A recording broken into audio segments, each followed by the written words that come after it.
Jadi kita lihat sudah temanya yaitu QC kualitas dan control chart. Namun sebelum mengenal control chart, apakah lebih baiknya jika kita mengenal dulu apa itu kualitas dan apa itu quality control atau pengendalian kualitas. Nah, banyak pengertian tentang kualitas nih guys. Ada produk yang baik, ada kepuasan pelanggan, ada kesesuaian, dan banyak lagi arti yang muncul seiring berkembangnya zaman guys. Nah, menurut Wikipedia, kualitas itu adalah tingkat baik buruknya atau taraf derajat sesuatu guys. Tapi menurut saya guys, kualitas itu yang baik itu adalah fitness for use, yang artinya suatu barang atau jasa berguna sesuai fungsinya.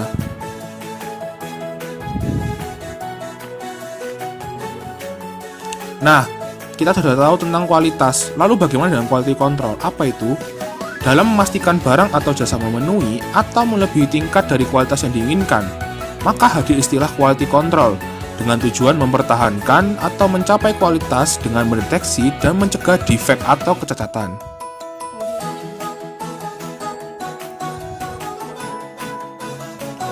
Nah, control chart sendiri itu adalah bagian dari quality control, merupakan seven tools of quality yang berguna sebagai pendeteksi kecacatan dalam suatu proses.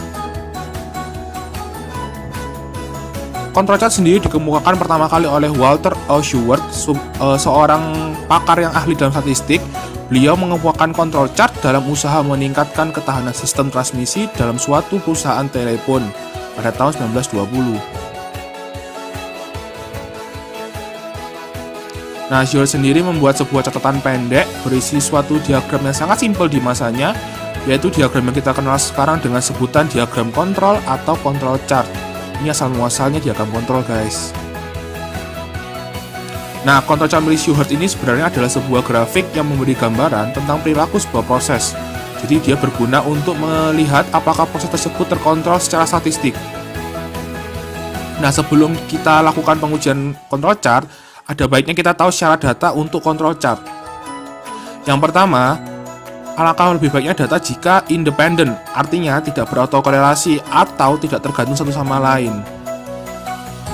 Lalu, yang kedua, data haruslah identikal atau homogen, yang artinya data saling mirip satu sama lain atau tidak jauh berbeda atau heterogen. Dan yang terakhir, data haruslah berdistribusi normal, yang artinya data bersifat random dan acak. Tujuannya agar tidak ada pola atau pattern yang terbentuk dari data tersebut. Mari kita mengenal control chart lebih jauh. Dalam control chart ada 4 bagian, yaitu UCL, CL, LCL, dan data yang dipetakan. Nah, control chart sendiri tadi sudah dijelaskan, ada UCL, yaitu Upper Control Limit, merupakan batas atas kendali, Control Limit, nilai rata-rata total dari semua data, LCL, batas bawah kendali, data yang dipetakan merupakan rata-rata dari setiap sampel yang ada. Nah, untuk analisa control chart, kita mulai dengan memetakan sampel yang ada. Lalu dicek apakah ada data yang melewati batas. Jika ada, buang data yang out of control dan petakan kembali data tersebut.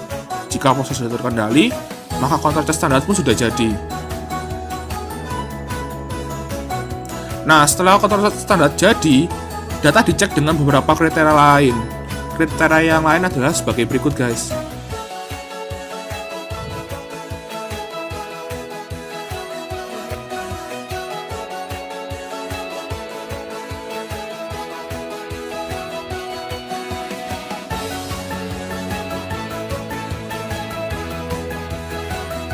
Nah, jika terjadi salah satu kriteria yang ada di atas, maka dilakukan analisa terhadap sampel yang melakukan kasus khusus tersebut.